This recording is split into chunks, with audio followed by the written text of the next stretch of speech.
கிறிஸ்துவில் அன்பானவர்களே, இயேசு கிறிஸ்துவின் நாமத்தில் உங்களை வாழ்த்துகிறேன்.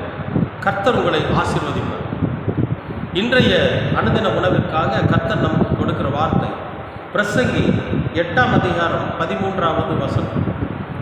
துன்மார்க்கனோ நிலைத்திருப்பதில்லை, நன்றாக இருக்கிறதில்லை. துன்மார்க்கனோ நன்றாக இருப்பது கிடையாது. அவன் தேவனுக்கு முன்பாக பயப்படாதிருக்கிறபடியால் நிழலை போல் இருக்கிற அவனுடைய வாழ்நாள் நீடித்திருப்பது. துன்மார்க்கன் எப்படி இல்லை, நல்லா வாழ்றதில்லை. ஒருவேளை அவன் துன்மார்க்கன் பார்த்தீங்கன்னா பாவச் செயல் செய்கிறவன், அநியாயமாக பணம் சம்பாதிக்கிறவன், காணிக்கை காசை திருடுறவன், மக்களை கொள்ளையடிக்கிறவன், இப்படியெல்லாம் தப்பான வழியில் மக்களை ஏமாற்றி மக்களுக்கு விரோதமாக மக்களுக்கு துரோகம் பண்ணுறவன் தான் இந்த துன்மார்க்கன். அவனோட வாழ்க்கை மட்டும் நல்லா இருந்தால் போதும், அதுக்காக அடிப்பான், உதைப்பான், கொலை பண்ணுவான், பல விஷயங்களை செய்வான். இப்படிப்பட்ட துன்மார்க்கன்கள் எப்படி இருப்பான்னா, கொஞ்ச நாளைக்கு நல்லா இருப்பான், அப்புறம் அவன் நிலை நிற்க மாட்டான்.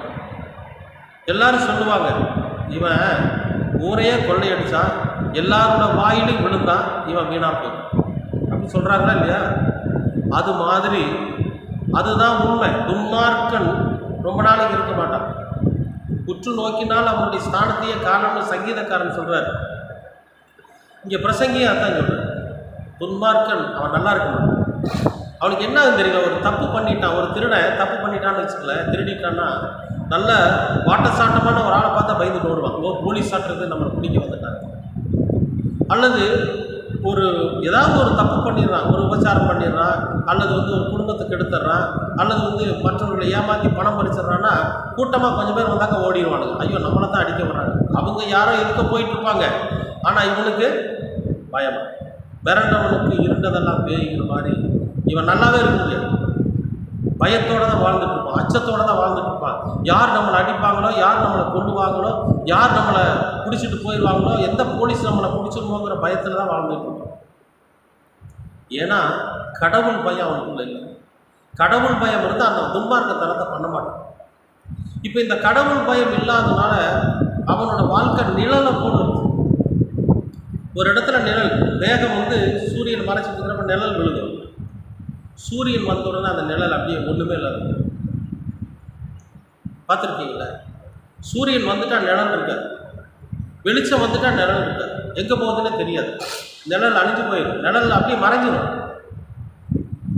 அப்போ அந்த இடத்துல நிழல் இருந்ததுக்கான அடையாளம் இருக்காது. ஒரு இடத்துல நிழல் இருக்கு, வெளிச்சம் வந்தோன்னா அந்த நிழல் போயிடுது. நிழல் அந்த இடத்துல இருந்ததுக்கு ஏதாவது அடையாளம் இருக்கா? யோசிச்சு பாருங்க. நிழல் இருந்ததுக்கு அடையாளம் இருக்கா? இருக்காது. அது மாதிரி துன்மார்க்கன் இருந்ததுக்கு அடையாளமே இருக்கு. இப்படி ஒருத்தர் இருந்தால் இவனோட சந்ததி இருக்குதுங்கிறதுக்கு அடையாளமே இருக்குது, அழிஞ்சு போயிருக்கு. இன்னைக்கு நிறையா பேருடைய கற்ப பிறப்பை கடவுள் கட்டி வச்சிருக்காருன்னா என்ன காரணம் தெரியுமா? அவனுடைய துன்மார்க்கத்தனை தான் காரணம். ஆமாம், இன்னைக்கு நிறையா பேருக்கு கடவுள் அவனுக்கு அடுத்த சந்ததியை ஏன் உருவாக்கலைன்னா அவனுடைய துன்மார்க்கத்தனம் தான் காரணம். அவன் போயிட்டான், அவன் சந்ததி அழிஞ்சிடும், அவ்வளோதான். அவனை பற்றி அவனை பேர் சொல்ல, இவர் எங்கள் அப்பா இங்கே இருந்தார், எங்கள் தாத்தா இங்கே இருந்தாருன்னு தன்னுடைய சந்ததியின், தன்னுடைய பாரம்பரியத்தை, தன்னுடைய பரம்பரையை சொல்கிறதுக்காக ஒருத்தர் இருக்க மாட்டான். அதான் சொல்கிறேன், நிழல் மாதிரி இருந்ததற்கான அடையாளமே தெரியும்.